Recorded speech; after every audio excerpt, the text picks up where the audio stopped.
Hello বন্ধুরা, কেমন আছো তোমরা? আশা করি তোমরা অনেক ভালো আছো। তোমাদের মজা দেওয়ার জন্য আবারও একটি নতুন গল্প নিয়ে এলাম। আজকের গল্পটি খুবই মজাদার হতে চলেছে। আমি শিওর বলতে পারি গল্পটি শেষ পর্যন্ত শুনলে তোমাদের দাঁড়িয়ে যাবে। তাই ভিডিওটা শুরু থেকে শেষ পর্যন্ত দেখার অনুরোধ রইল। তাহলে কথা না বাড়িয়ে এবার আসল ঘটনায় আসি। আমি সাজিদুল ইসলাম পল্লব। সবাই আমায় পল্লব নামেই চিনে। বয়স ২৫, উচ্চতা ৫ ফুট ৮ ইঞ্চি। ৬ বছর আগে সেনাবাহিনীতে ভর্তি হয়েছি। বর্তমান পোস্টিং হয়েছে যশোরে। আমাদের বাড়ি দিনাজপুর। বাড়িতে মা আর ছোট একটা বোন আছে। বাপ মহিদুল ইসলাম অনেক আগে মারা গেছে। আমি তখন ক্লাস 10-এ পড়ি আর ছোট বোনটা 6-এ পড়ে। তখন থেকে মা নিজে সংগ্রাম করে সংসার চালিয়েছে। ঘরে বসে সেলাই মেশিন দিয়ে মানুষের কাপড় বানিয়ে বানিয়ে আমাদের ভরণ পোষণ করেছে। কিছু চাষের জমি ছিল, তা চাষ করে আমাদের সংসার চলত। না তো আমার চাচা কাকারা যেমন হারামি, এক মুঠো ভাত তুলে দেওয়ার মানুষ ছিল না। নানা নানি দাদা দাদি অনেক আগেই মারা গেছেন। মামা মামিরা আত্মীয় স্বজনরা কিছুটা সহযোগিতা করেছে, তাও না করার মতো। সাহায্য করেছে যাতে মা যা সম্পত্তি পেত ভাগই তা লিখে নিতে পারে। আমার সহজ সরল মা তা দিয়েও দিয়েছে। যা হোক, আমি কলেজে ভর্তি হয়েছি কি বলি। এমন সময় শুনলাম সেনাবাহিনী লোক নিবে। মাকে বলি লাইনে দাঁড়িয়ে গেলাম। আমার নিজের উপর ভরসা ছিল, কারণ আমি মোটামুটি সব দিকেই পারফেক্ট ছিলাম। যেমন উচ্চতা তেমন বডি। মা বলে আমি আমার নানা মামাদের মতো হয়েছি, ঠিক পালোয়ান। বাবা কাকারা তো এক একটা খাটো আর চিকুন, কিন্তু সব কয়টা শুধু বদির হাড্ডি। যাই হোক, ভালোই ভালোই টিকে গেলাম। বাড়িতে খুশির ঢোল বেজে উঠল। সবাই বলাবলি করল, যাক, ছেলেটা চাকরিতে গেলে এখন যদি শেফালির কষ্ট দূর হয়। হ্যাঁ, আমি আমার মার কষ্ট দূর করার জন্য কোনো দিকে না তাকিয়ে খেলাধুলা করার বয়সে চাকরিতে চলে গেলাম। গ্রামের বাড়ি হওয়াতে ভয়ের কিছু নেই।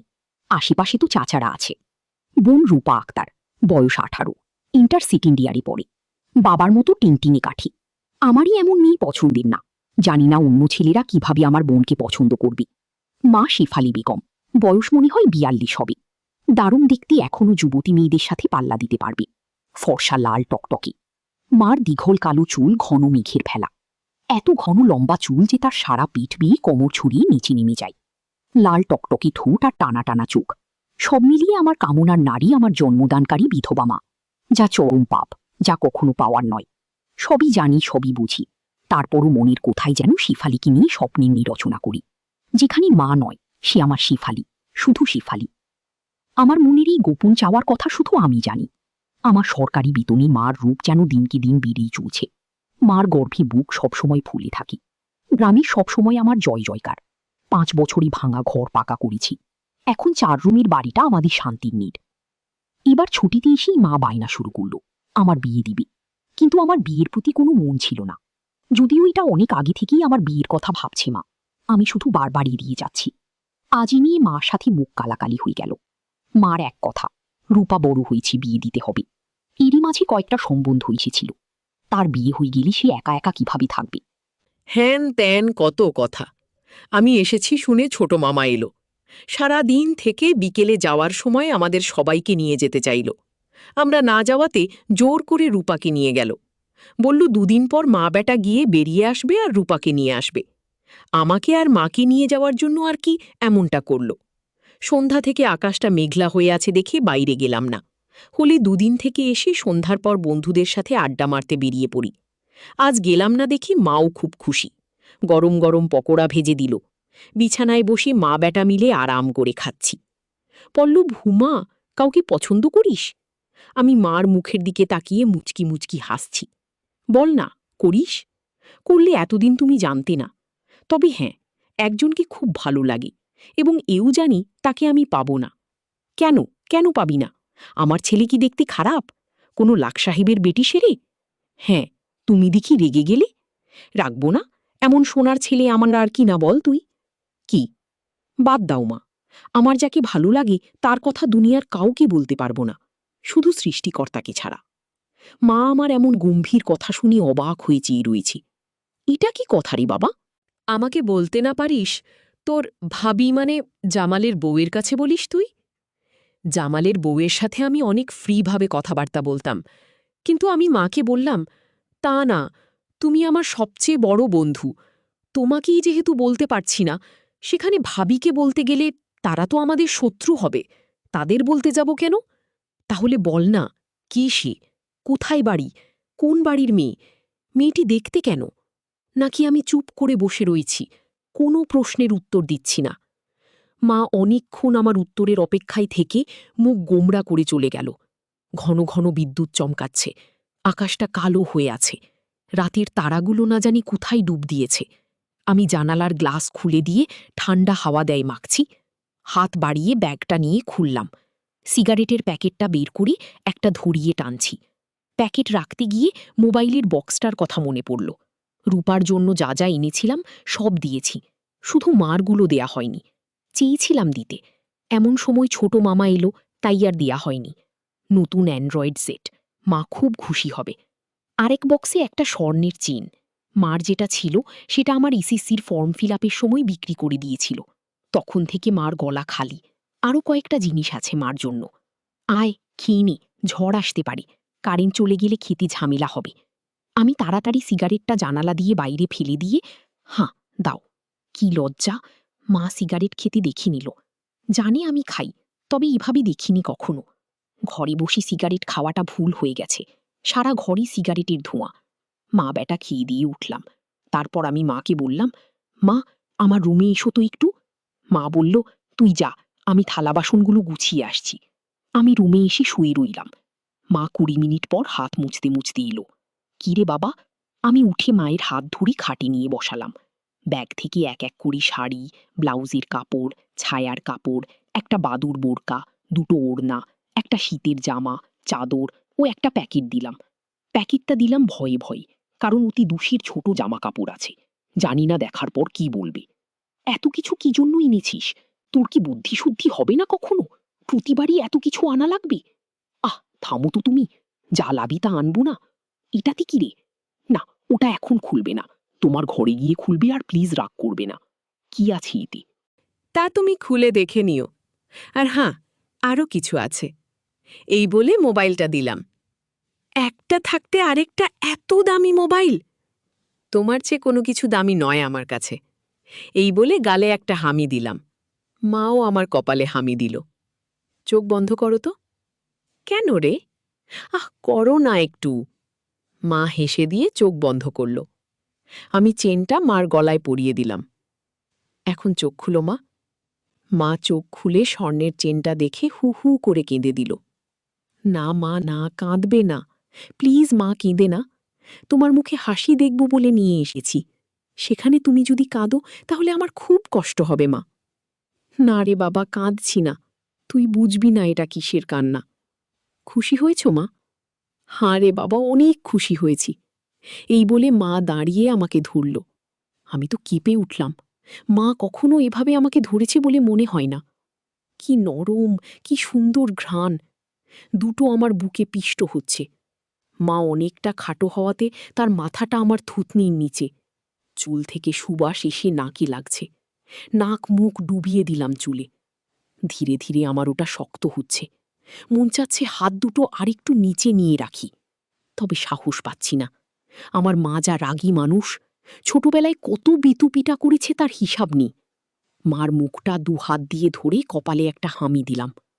আর কখনো কাঁদবে না মা, আমি যেন তোমার চোখে পানি না দেখি। আচ্ছা বাবা, আর কাঁদব না। তো যাও, লাল তাঁতের শাড়িটা পরে দেখাও তো, দেখি কেমন লাগে আমার মাকে। যা পাগল, আমি বিধবা মেয়ে লোক, এমন লাল টপটপে শাড়ি পরলে মানুষে কি বলবে? কি কি বলল তাতে তোমার কি যায় আসে? আর এখানে মানুষ আসবে কোথা থেকে? মানুষের সামনে না পড়তে চাইলে পড়ো না, এখন আমাকে তো পড়ে দেখাও। আমার খুব মন চাইছে সাজুগুজু করে কেমন লাগে দেখতে। তাই ঈশা আমার বাবা এনেছি, আর আমি পড়ব না তা কি হয়? তবে মানুষের সামনে কখনো পড়তে বলিস না রে। ঠিক আছে মা, আমি শুধু আমার সুন্দরী মাকে 2 চোখ ভরে দেখতে পেলেই হলো। যা দুষ্টু, মাকে কেউ সুন্দরী বলে? হা হা, তাই, তাহলে কি বলবো গো? তুই জানিস কি বলবি? বেয়াদবি নিও না। প্যাকেটে যা আছে তাও পড়ো। কি আছে রে এতে? যা, খুলে দেখো। মা চলে গেল। আমি পিছন থেকে তার পাছার দোল দেখে মুগ্ধ হয়ে গেলাম। এই মহিলার কি কখনো যৌবনে ভাটা পড়বে না? প্রায় 15 মিনিট পরে মা এলো। অসম্ভব, এ কাকে দেখছি আমি? এতদিন এক পেরে শাড়িতে যে মাকে দেখেছি তার সাথে এই মহিলার কোনো মিল নেই। কি সুন্দর, অতুলনীয়, গর্জিয়াস! যতই উপমা দিই না কেন, কম পড়ে যাবে। মা দরজার কাছে দাঁড়িয়ে আছে, আমি বিছানার পাশে হাঁ করে দাঁড়িয়ে আছি। মা ভীষণ মায়াবী করে হেসে চোখের ভূ উঠানামা করে জানতে চাইলে, কি, কেমন? আমি ধীরে ধীরে মার সামনে গিয়ে দাঁড়ালাম। কি রে, কেমন হয়েছে? দারুণ মা, খুব সুন্দর, মনে হচ্ছে অ্যাঞ্জেল। যা, দুষ্ট, মাকে এমন কমপ্লিমেন্ট দিতে হয়? আমার টিম পাস। মা যে এমন কথাও বলতে পারে, জানা ছিল না। সরি মা বলে হাত ধরে বিছানায় নিয়ে বসালাম। আমি নিচে বসে মার কোলে মাথা রাখলাম। তুমি সবসময় এমনভাবে থাকতে পারো না মা? মা আমার মাথায় চুলে হাত বুলিয়ে দিয়ে বলল, কি পাগলের মতো বলছিস? মানুষই দেখলে কি বলবে? তাহলে বল, আমি যে কয়দিন থাকব সে কয়দিন এমন করে সেজে থাকবে? কেন রে? আমার খুব ভালো লাগে মা। পাগল, আচ্ছা থাকবনি। আমি মুখ উঠিয়ে মার মুখের দিকে তাকিয়ে, ওগুলো পড়েছ মা? যা শয়তান, কিছু তো স্মরণ কর। মার জন্য কেউ এসব আনে? জানি না মা, কেউ আনে কিনা, তবে বাবা থাকলে হয়তো আমিও আনতাম না। সে নেই দেখে মনে হলো আমার মার তো ভালো মন্দের খোঁজ রাখার কেউ নেই, তাই নিজেই রাখি। রাগ হয়েছ মা? না, রাগ হয়নি, কিন্তু আর আনিস না। কেন মা, পছন্দ হয়নি নাকি? সাইজে হয়নি? সব ঠিক আছে, তবে তবে কি মা? লজ্জায় মুখ ঘুরিয়ে নিয়ে, তুই এনেছিস ভাবলে পড়তে শরম করে রে। আজ থেকে আমাকে ছেলে নয়, বন্ধু ভাববে, তাহলে আর শরম করবে না। হবে মা, আমার বন্ধু। যাও পাগল, সমবয়সী না হলে কি বন্ধু হওয়া যায়? এ যুগে ওসব পুরনো কথা মা। তাই বলে মা ছেলে? হাঁ, মা ছেলে, এতেই তো ভালো, একে অপরের কাছে আসা যায়। তুই অনেক বড় হয়ে গেছিস, দেখি কি সুন্দর কথা বলছিস। তা তো অবশ্যই, কয়দিন পর তোমার ছেলে সেকেন্ড লেফটেন্যান্ট অফিসার হবে। খুব ভালো হবে রে বাবা, খুব ভালো হবে। এমন সময় বিদ্যুৎ চলে গেল। মোবাইলটা জ্বালাতো পড়ল, দেখি চার্জার বাতিটা কোথায় আছে। থাক না মা, এমন কি সুন্দর তোমার কোলে শুয়ে আছি। জানো মা, পাহাড়ি এলাকায় একা একা পোস্টে ডিউটি দেওয়ার সময় এমন স্বপ্ন রোজ দেখি। প্রতিদিন মনে হয় তোমার কোলে শুয়ে একটু যদি। ঠিক আছে, এমনিই থাক, তোর যত মন চায়। ধন্যবাদ মা, আজ আমার পাশে ঘুমাবে একটু? কেন রে, মন চাচ্ছে তোমাকে ধরে ঘুমাতে। ঠিক আছে, যা, সদর দরজাটা বন্ধ করে ঘরগুলোতে ছিটকানি লাগিয়ে আয়। আমি উঠে মার গালে চুমু দিয়ে লাফাতে লাফাতে চলে গেলাম। আজ আমার খুশি ধরে না, কিছু হলে হতেও পারে। এক জগ পানি নিয়ে এলাম সাথে করে। এসে দেখি মা শুয়ে পড়েছে। টেবিলে জগটা রেখে খাটের পাশে দাঁড়ালাম। মা দেয়ালের দিকে সরে গিয়ে আমাকে জায়গা করে দিল। বজ্রপাতের আলোতে মার মুখটা মায়াবী মায়াবী লাগছে। খোলা জানালার হিম বাতাসে আমার মনে ঝড় তুলছি। জানি না মার মনে কি চলছে। মনে হচ্ছে মা তার স্বামীকে পাশে শোয়ার জন্য জায়গা করে দিল। মা নতুন বউ, আমি তার স্বামী।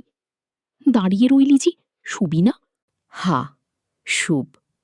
মার পাশে শুয়ে পড়লাম, দুজনে মুখোমুখি। আধো অন্ধকারে দুজনা দুজনার দিকে চেয়ে আছি। ঘুমাবি না তুমি? ঘুমাও, আমার ঘুম এত তাড়াতাড়ি আসে না। তাই আয়, কাছে আয়, মাথায় হাত বুলিয়ে দিচ্ছি। আমাকে আর পাই কে? একেবারে মার বুকের কাছে বুক নিয়ে গেলাম, তবে কোমরটা দূরে রাখলাম। মা একটা হাত সাইডে লম্বা করে দিল। এখানে মাথা রাখো। মা তার হাতের ওপর মাথা রাখতে বলছে। আমি সহজ মনে তাই করলাম। নাকটা মার বগল থেকে ৩-৪ ইঞ্চি দূরে। ভালো মতো দেখতে না পেলেও বুঝতে পারছি যে এর বেশি দূরে নয়, কারণ ঘামের ঘ্রাণ পাচ্ছি। ইসমার বগলের ঘ্রাণেই তো আমার শরীর আনচান আনচান করছে। মার বাম হাতের উপর শুয়ে আছি। মা ডান হাত দিয়ে মাথায় হাত বুলিয়ে দিচ্ছে। এতে করে আঁচল উঁচু হচ্ছে। আর যখনই বিদ্যুৎ চমকাচ্ছে তখনই ওগুলো দেখতে পাচ্ছি। নিজেকে কন্ট্রোল করা মুশকিল হয়ে পড়ছে। বলল, কাকে পছন্দ করিস বললি না তো? শুনলে রাগ করব না, তাই বলা যাবে না। কেন, কেন? এমন কাকে তোর মনে ধরেছে যে শুনলে রাগ করব? বাদ দাও না মা, নিজেকে তোমার কাছে ছোট করতে চাই না তোমার মনে কষ্ট দিতে। তোর কথার তো আগামাথা কিছুই বুঝছি না। বা, বুঝলে মা। তোমাকে একটু ধরি। মা হি হি করিয়ে হিসি। ধর, কি সুন্দর ঘ্রাণ গোমা তোমার। যা, শয়তান। আমি মার এমন আশকারা দেওয়া কথায় সাহস পেয়ে তাকে চিৎ করে দিলাম। মন চাচ্ছে কোমরটা উপর তুলে দিতে, মুখটা উঁচু করে হামি দিয়ে বললাম, আমি তোমাকে খুব ভালোবাসি মা। মা, আমার মুখটা দুহাত দিয়ে ধরি। আমিও তোকে খুব ভালোবাসি রে বাবা। আমার ভালোবাসাটা অন্য রকম মা। কেমন রে? মা ছাড়া আরো অনেক কিছু। কেমন? শুনলে রাগ করবি না তো? আহ, বল না, এত পেঁচাচ্ছিস কেন? তুমি আমার ড্রিম গার্ল মা, তাই তো। কি? হ্যাঁ মা, জানি এটা শুনে আমাকে খারাপ ভাবছ, এজন্যই বলতে চাইছিলাম না। আমি তোর মা পল্লব, আর তুই এমনটা কিভাবে ভাবতে পারলি? জানি না মা, শুধু জানি তোমাকে প্রচণ্ড ভালোবাসি। তোমাকে ছাড়া কাউকে ভাবতে পারি না। চুপ কর বেয়াদব, এমন কথা বলতে তোর মুখে বাজছে না? সরি মা। এই বলে উপর থেকে উঠে খাট থেকে নেমে পানি খেলাম। মাও বিছানার উপর উঠে বসেছে। বুঝতে পারছি সে অবাক হয়ে আমার দিকে তাকিয়ে আছে। জানালা ধারে গিয়ে দাঁড়ালাম। বৃষ্টি থেমে গেছে, তারপরও আকাশ কালো হয়ে আছে। চাঁদ তারা কোথায় যেন লুকিয়ে গেছে। আজ ঠিক আমার হৃদয়ের মতো চারিদিকে অন্ধকার। এমন সময় কারেন্ট এলো, ঘরটা আলোকিত হয়ে গেল। আমি জানালাটা লাগিয়ে দিলাম, পর্দা ঝুলিয়ে দিয়ে ঘুরে দাঁড়ালাম। মা বিছানার উপর হাঁটুতে মাথা দিয়ে নির্বাক বসে আছে। ফ্যানের হাওয়া মার রেশমি চুলগুলো দোলা দিচ্ছে। মনে হচ্ছে নববধূ বসে আছে। মা মুখ তুলে আমাকে তার দিকে একমনে তাকিয়ে থাকতে দেখি। এখন আয়। আমি মার কাছে গেলাম। বস। বসলাম। মা আমার পিঠে হাত বুলিয়ে দিয়ে বলে, এমনটা হয় না বাবা, আমার লক্ষ্মী ছেলে। আমি কিছু মনে করিনি। আমি জানি তোদের বয়সের ছেলেদের ফ্যান্টাসি হয়, খালা চাচিরা। তবে মাকে নিয়ে ফ্যান্টাসি রচনা করা একটু বেশি হয়ে যায়। সরি মা, আমার ভুলি ভালি মা, যে এতটা বুঝিয়ে এতটা পুক্ত আমার জানাই ছিল না। এত অনেক শিয়ানা। ঠিক আছে, চেষ্টা কর আমার উপর থেকে মনটা সরিয়ে অন্যদিকে নিতে। বিয়েটা করে নি, দেখবি সুন্দরী বউ পেলে মাকে ভুলে যাবি। আমি মাথা নিচু করে, পারবো না মা, প্লিজ। নিজের সাথে অনেক লড়াই করেছি। আমি ক্লান্ত মা, কিছুতেই তোমাকে মন থেকে সরাতে পারি না। কেন রে, কি এমন ফাঁস আমার মাঝে? আমি মুখ তুলে মার মুখের দিকে তাকিয়ে, জানি না মা, শুধু জানি তুমিই আমার সব। তোমার কথা চিন্তা করলেই আমার আমার আমার কি তোর পাগল হয়ে যাই মা। মা মুচকি হেসেও, কিছু না, এই জিনিসের প্রতি টান একটু বেশিই হয়। আমি তো বুড়ি হয়ে গেছি, তুই যেমনটা ভাবিস তেমনটা আমি আর নেই। মার এমন কথা শুনে আমি কেঁপে উঠলাম। মা কি ইশারায় আমাকে বোঝালো যে তার জিনিসপত্র আর আগের মতো নেই, দেখলে আমার পছন্দ হবে না। দেখ বাবা, এক একজনের এক একজনকে ভালো লাগে, তাই বলি কি তাকেই নিজের করে পেতে হবে এমন কোনো কথা আছে? অন্য কোনো মা হলেই এসব কথা শোনার সাথে সাথে চিৎকার চেঁচামেচি করে বাড়ি মাথায় তুলত। আমি কিন্তু তা করছি না, কারণ তুই আমার একমাত্র ছেলে, নারী ছেঁড়া বাঁধন।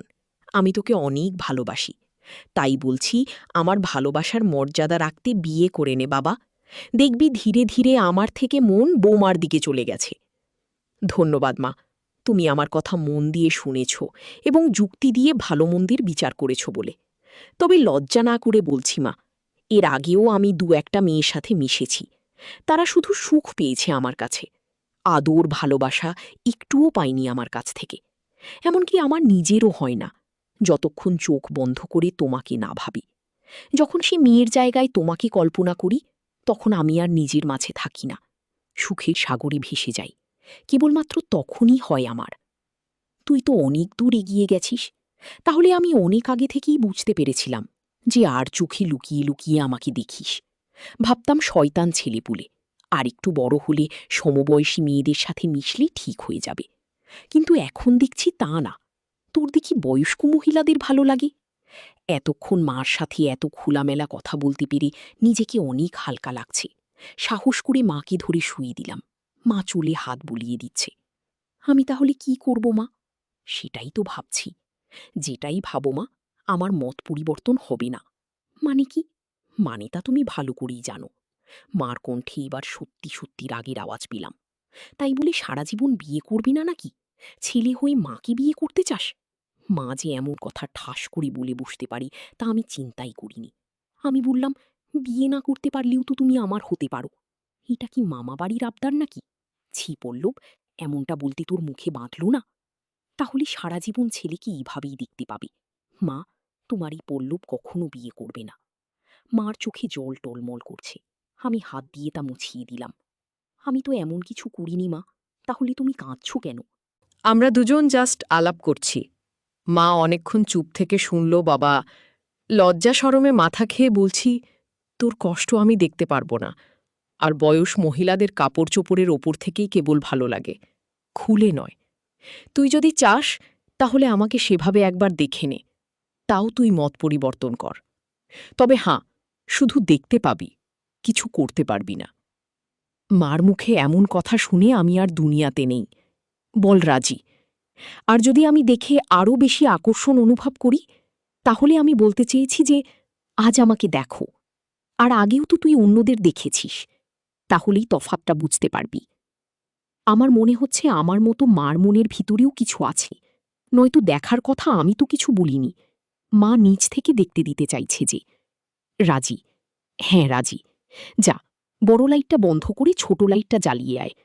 মনে মনে ভাবলাম, কি সৌভাগ্য, আজ তো আমার পোয়াবারও লেগে গেছে। নীলবাতিটা জ্বালিয়ে খাটের পাশে দাঁড়িয়ে রইলাম। মা উঠে দাঁড়াল। ধন্যবাদ মা, আমার স্বপ্ন পূরণ করার জন্য। তোর জন্য আমি সব পারি রে। শুধু কথাদের সব দেখে নিয়ে মাকে ভুলে যাবি না তো, বা ভুল বুঝবি না তো? কি বলছো মা?